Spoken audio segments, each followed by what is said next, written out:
Good morning, students. So, let us go ahead with fault analysis. And to start with, let me say what is a fault. In a power system, a fault means it is an abnormality which is not expected, but faults do happen because of many reasons. The transmission lines, if you consider, because of heavy wind or fall of trees, etc., they may cause lines to break, or sometimes the lines may swing together because of heavy wind and all, they may touch each other. So, these are all faults. If a line is broken, it is a fault.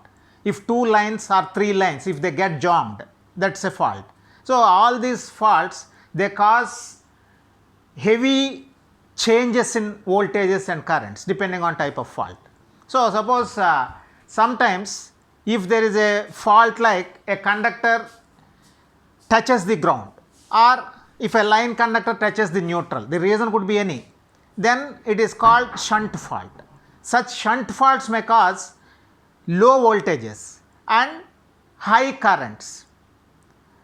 In contradictory to that, series faults means single line, break of single line, likewise two lines if there is a break.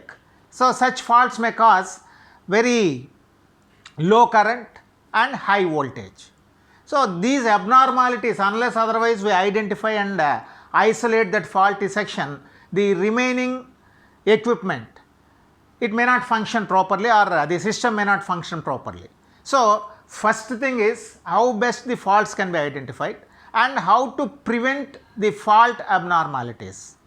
Okay. So, to calculate corresponding circuit breakers, let us say, we should have an idea what is the amount of fault current, what is the quantity of fault current it flows in the line for various faults. So, some are severe, some are moderate, some are sometimes very minute.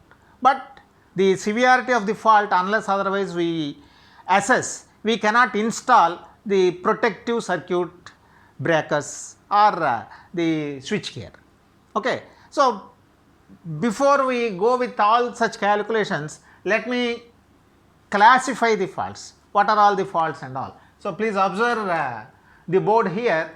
Faults, they can be categorized into two. One is symmetrical faults, the other it is unsymmetrical faults.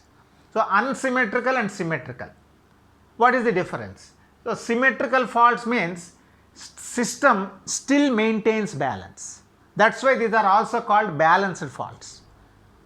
Then unsymmetrical category, the system is going to lose its balance. System will never operate in balanced mode of condition. System loses its balance.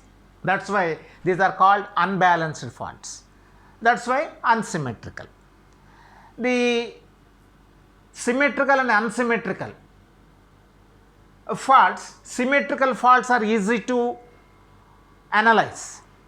We can easily calculate what is the amount of symmetrical fault current, whereas if it is unsymmetrical, it is very tough to calculate. Okay.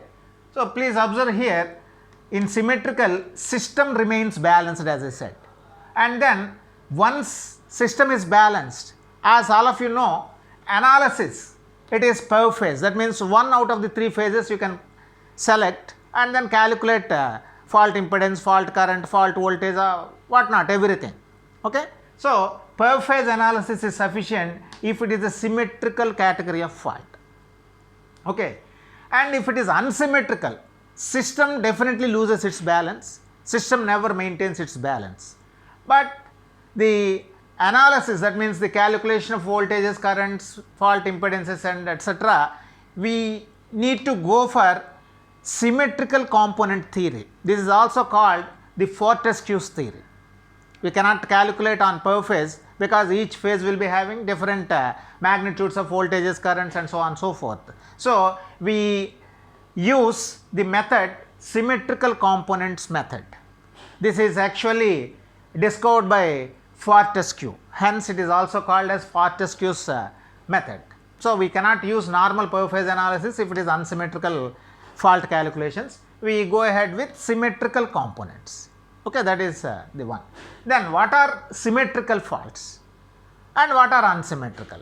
If you consider triple line fault, that means if you consider a transmission line, in the transmission line if all three lines, if they get jammed, if they are getting short circuited, that is triple line fault we call, line, all three lines. So triple line fault is a symmetrical fault that causes all phases to have same abnormality. The fault currents will be same, fault voltages will be same. Okay. Likewise, triple line to ground. So this is only triple line fault. This is triple line to ground. All three lines getting connected to the ground. Then this is another symmetrical fault. So symmetrical faults are only two, triple line and triple line to ground. Remaining all, they are unsymmetrical only. Like you see LG, single line to ground fault. This is also called as SLG sometimes. In some books you can see line to ground fault or single line to ground fault, SLG. Okay. Then double line, two lines short. Then LLZ, two lines getting shorted with ground. So line to ground fault, double line fault, double line to ground fault. So this is SLG, single line to ground fault. DLZ, this is double line to ground fault. DL, double line fault. So these are shunt faults. Okay. Then coming to series faults, it is one line open, break of one line. Then two lines open. So two lines, if there is a break, if there is discontinuity, that is two lines open, these come under series faults. And you may be having another question here, what happens to three lines open? So three lines open, it is not to be treated as a fault, it is an isolation, nothing happens, is it not? It is like opening the circuit breaker, three-phase circuit breaker. So if three lines are broken, it is not a fault, so we cannot write that. So it is one line open, two lines open, these are the two series faults. Then other category which is more dangerous, it is simultaneous faults. What is simultaneous? Simultaneous means the combination of series and shunt faults. These are also called combinational faults, that is why. Combination means there might be one line to ground fault and at the same time the second line there may be a break, or double line to ground fault and third line might be open. So such combinational faults, they are called simultaneous faults. Normally for our undergraduate courses, this shunt and series faults are there in syllabus. This simultaneous faults is out of our syllabus or it is out of reach. It is beyond our syllabus. Okay. So normally we will be taking up symmetrical faults, unsymmetrical, in that unsymmetrical only series and shunt faults. These are the things we analyze. Okay. Then as I said, the shunt faults normally they are characterized with minimum voltage and maximum current. Shunt fault always draws more current, okay, tens of times more, depending on the category, it may even draw more, hundreds of times even. Okay, that is the maximum current, it involves maximum current, minimum voltage. Whereas series faults, they are characterized by minimum voltage, minimum current and maximum voltage, because if there is a line open, current flows through that is very small or it is 0. Okay. So it involves minimum current and maximum voltage. Always series faults are with maximum voltage and minimum current. Then sometimes you may also see bolted faults or solid faults. What are these bolted faults? Bolted faults are same as solid faults, both are same. Sometimes we call it as solid or sometimes it is bolted fault. A bolted fault is one wherein the fault impedance is 0. That means dead short circuit. Suppose if I say single line to ground fault, the fault is one line getting connected to ground and in between there could be fault impedance. The line itself, depending on the length of the line, coming into the fault region, the fault impedance might be there. Suppose if it is 0, the fault impedance is 0, that becomes a bolted fault. Likewise, when we talk about triple line fault with zero impedance. That means the best example is, you imagine an alternator, 3-phase alternator working, and if all 3 phases are short circuited straight at the bus bars of the alternator, which means directly at the outcoming point of the alternator, if there is a dead short circuit, that is a bolted fault, which is highly severe. The severity is very, very high for such fault. Whereas the same alternator, after a length of say 10 kilometers of the 3-phase lines, if there is a fault, again it is a 3-phase the triple line fault, then the 10 kilometers length lines, they offer their own impedance. So fault impedance is there in that case. So that is not a bolted fault. I hope you are able to understand the bolted fault. Bolted fault which involves ZF0, fault impedance 0.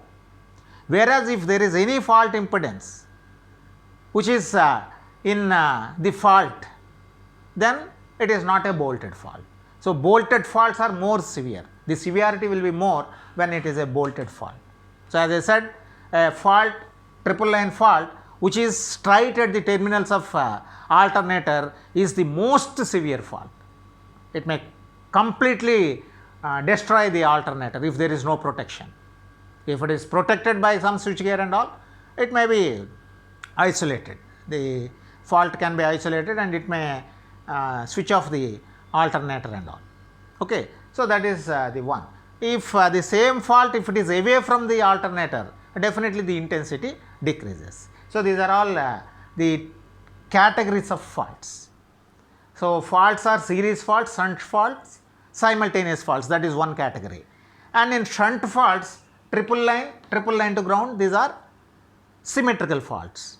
Remaining shunt, these two are also shunt faults, okay, along with LG, LL, LLZ, but these two are symmetrical faults, remaining all unsymmetrical only.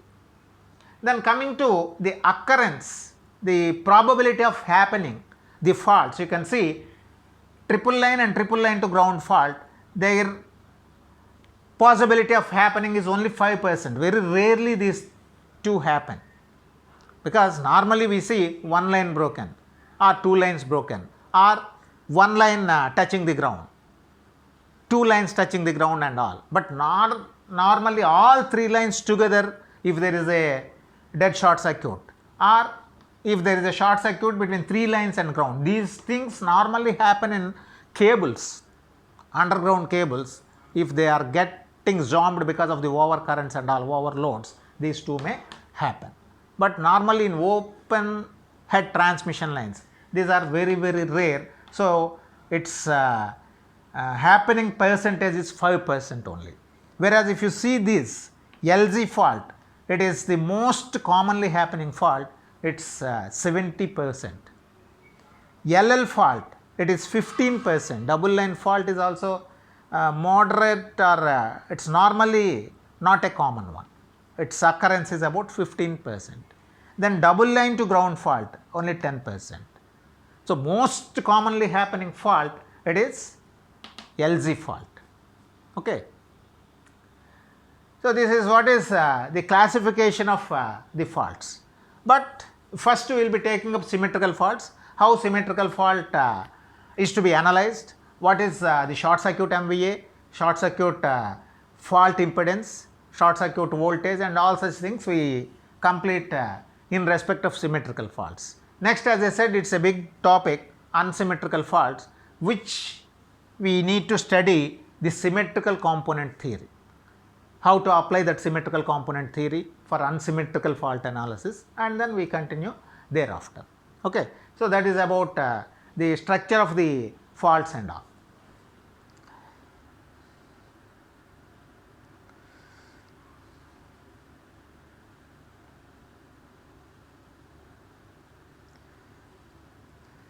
So need of this fault currents, it is otherwise if we cannot protect the equipment, or if we cannot isolate the faults, it may damage the equipment. Okay. So, the most severe condition we expect, and accordingly we calculate the switchgear or we design the switchgear.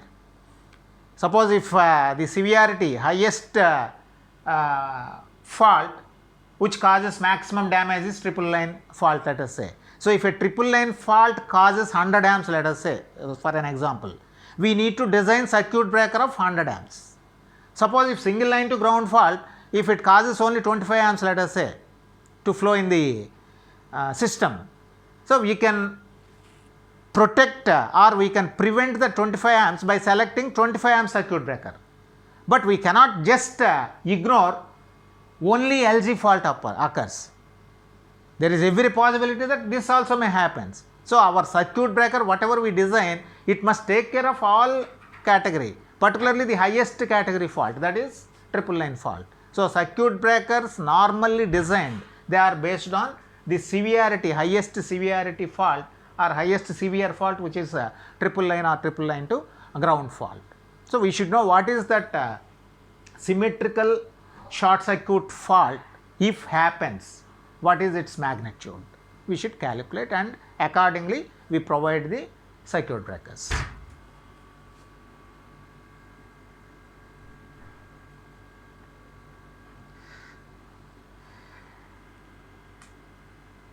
Then what are the assumptions that are made? So, here again we cannot assess the system severity exactly considering the entire system with all parameters and all. We try to simplify to the extent possible, minimize the calculations, computations, so that the accuracy may not matter much. So, what are the assumptions? The synchronous machines are represented by constant voltage sources behind the subtransient reactance. That means we always assume that the operating voltage is V, which is 1 angle 0. We assume that the system is operating on no load. Okay. So, all generators we assume that they operate with a voltage of 1 angle 0, which is no load condition. Okay. System we assume that it operates under no load, because under faulty condition the fault current, if we compare with the normal load current, it is very high. So, even if you neglect that load current, it is not going to change our fault current calculations, may not change much. So, neglecting that load itself is simple. If you want to involve, you can superimpose that later on. You take what is the fault current without load, then calculate if load is connected what is the fault current. Then you can superimpose these two to get the total fault current when load is present. Okay, that is accurate analysis, of course. So, we assume as a simplifying assumption that all the loads are not there, our system is operating on no load. With no load condition, operating voltage V is 1 angle 0.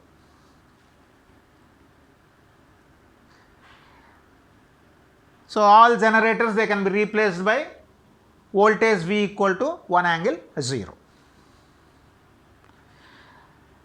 The transformers, next component, major component is transformers. Transformers are represented by leakage reactances. So, we consider the leakage reactance of the transformer, and shunt reactances of the transformers, they can be neglected. Shunt reactances of the transformers can be neglected.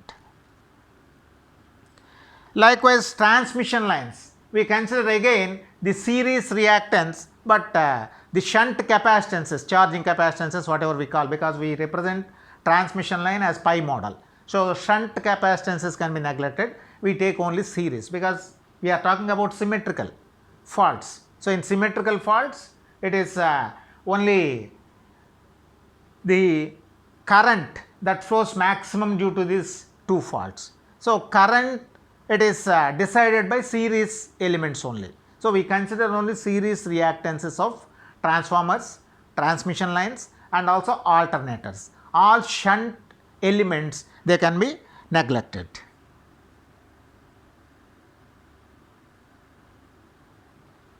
So, these are the assumptions which we make, and then we use reducing the network under fault case. We evaluate what is the fault reactance offered by the system, which is very, very important. Okay.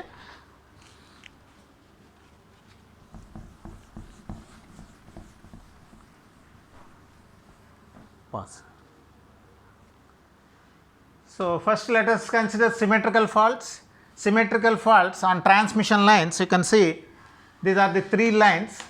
If there is a dead short circuit among these 3 lines, this is a 3-phase short circuit, symmetrical category of fault.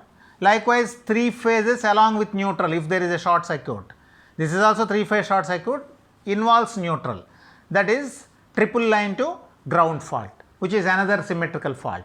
And if you consider alternators, fault on alternator, 3-phase short circuit on alternator, this is the case with neutral involvement. This is 3-phase with neutral, 3-phase short circuit.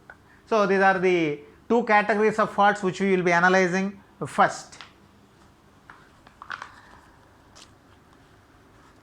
So, balanced 3-phase is an example, balanced 3-phase short circuit is an example for symmetrical fault, and although it is relatively uncommon, it is the most severe fault and which is used to determine the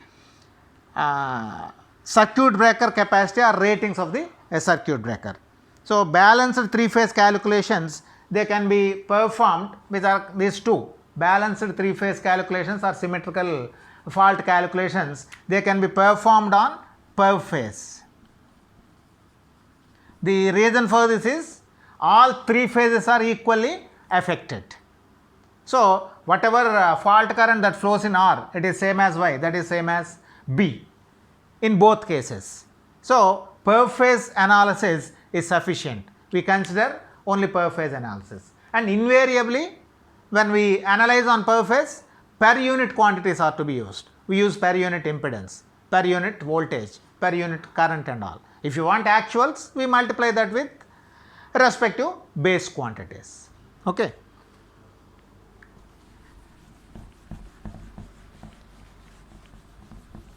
So, you know, when a system is given, what is per unit impedance diagram, which is very useful in this case. Okay. If the system is small, we simplify using normal Thevenin's theorem and all. If the system is a bigger one, a large one, then we need to use the impedance, that is Z bus. Z bus is to be used if the system is large. If it is smaller systems, we reduce that using normal Thevenin's converter. We can reduce that into Thevenin's equivalent circuit, which involves Thevenin's voltage, Thevenin's reactance. That reactance under fault, which is nothing but Z per unit, fault or fault impedance per unit, which is very, very essential.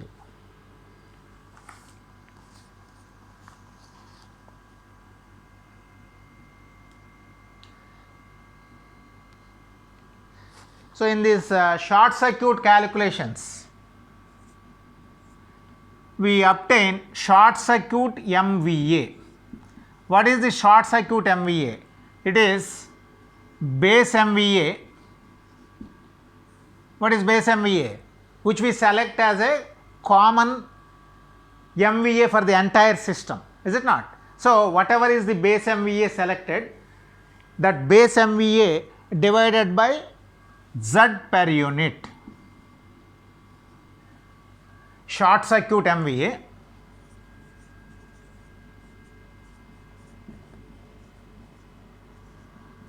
this is the base MVA by Z per unit.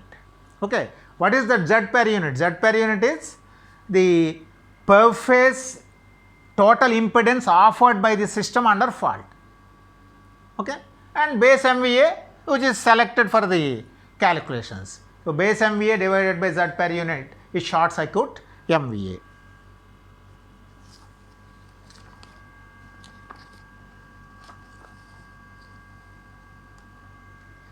And then short circuit current. which we call it as fault current. Fault current is short circuit MVA divided by root 3 into VL. So, we are calculating short circuit MVA. Short circuit MVA by root 3 VL. It gives you short circuit current, which is nothing but the fault current. Then what is VL? VL is line to line nominal voltage.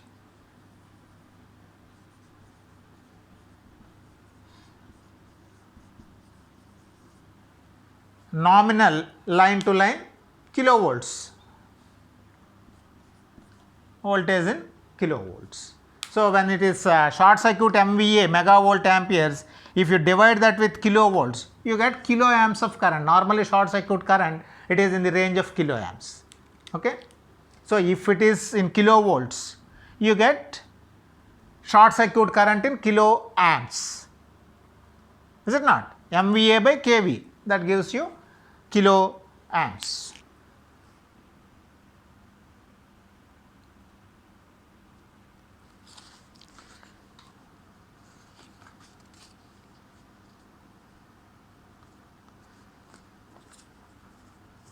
So, I will be just giving you a small example how this is to be evaluated. Suppose if there is a 3-phase alternator, you consider a 3-phase alternator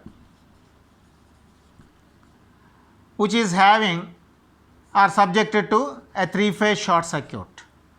Then it can be drawn as, with respect to the reference, the 3 windings, and then the bus bar reactances might be. So, if there is a short circuit on the alternator, a 3-phase short circuit,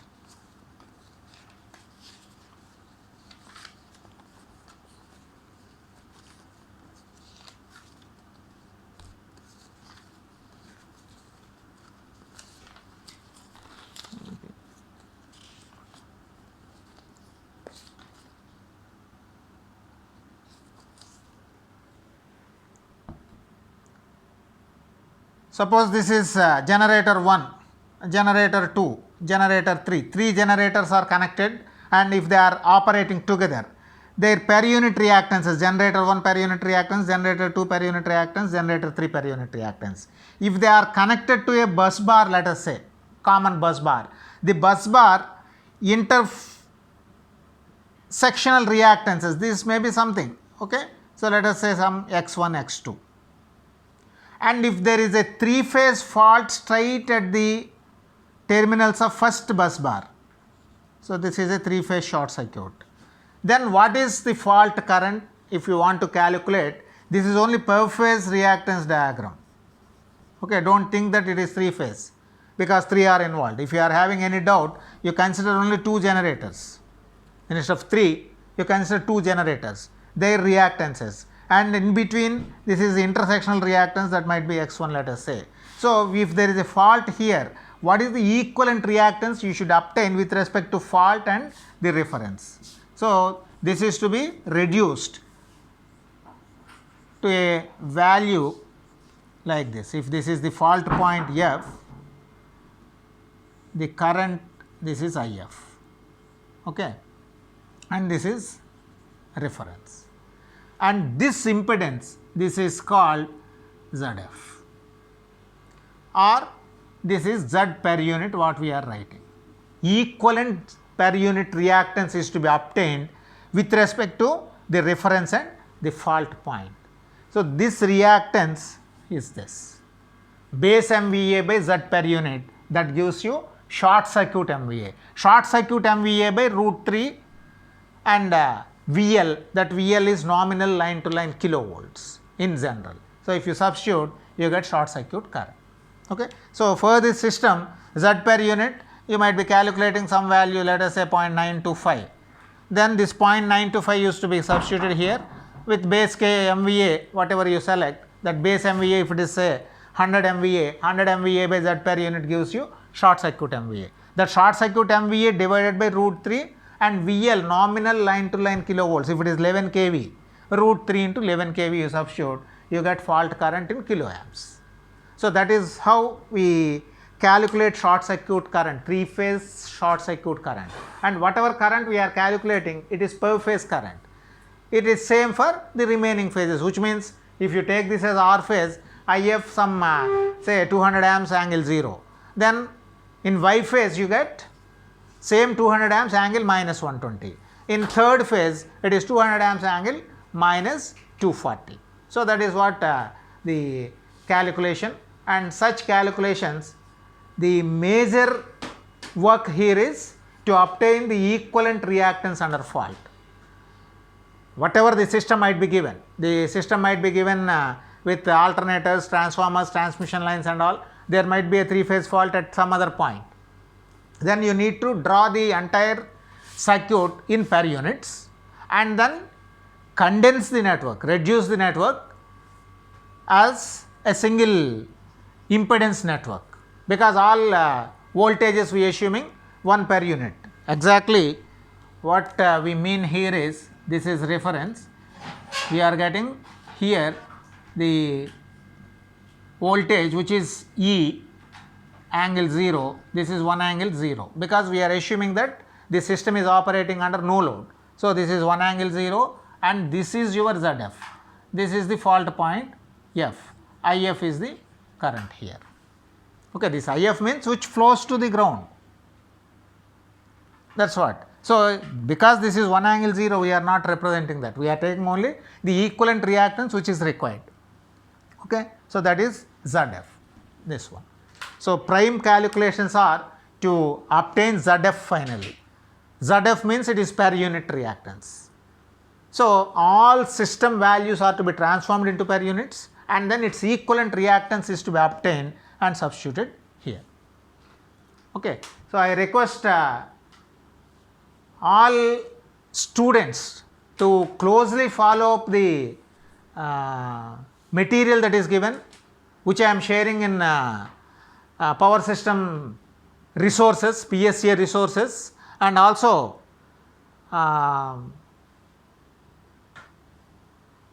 the YouTube lectures. So, try to follow YouTube lectures. So, why I am giving recorded lectures, it is for your sake. You can repeat that any number of times. You can see, watch, understand, and if there is any doubt, whatever small it is or whatever big it is, you please call me, or you can just WhatsApp your doubt so that I can give the clarification. Only few are coming with doubts like Jay Surya and another Srinu, only few they are asking me doubts. So, all of you watch the YouTube videos and then follow the lectures. Thank you.